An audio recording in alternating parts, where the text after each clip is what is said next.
ভাই বোনদের মৃত্যু দেখে সে কান্নায় ভেঙে পড়ছে। আমরা রাস্তায়, আমি আমার মেয়েকে নিয়ে রাস্তায় নেমে আসছি, আমাদের মেয়েগুলো মেরে ফেলতেছে, ছেলেগুলো মেরে ফেলতেছে। এই জন্য আজকে আপনি দেখেন এই দেশটাকে গাজা বানিয়ে ফেলছে, এই দেশটাকে গাজা বানিয়ে ফেলছে। আমরা এর বিচার চাই, আমরা এর বিচার চাই। আমাদের সন্তানদেরকে মেরে ফেলে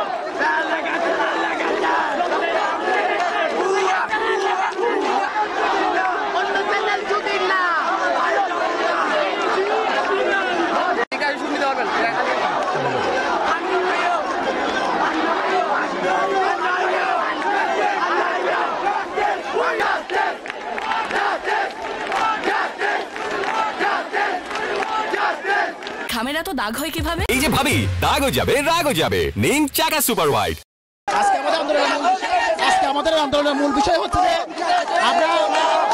আমরা 9 দফা দাবিতে এখানে দাঁড়িয়েছি এবং 9 দফা দাবি আমরা আদায় করতে চাই এবং আমাদের যে ভাইরা মারা গেছে সেই ভাইগুলোর যে খুনের হত্যার বিচার চাই আমরা।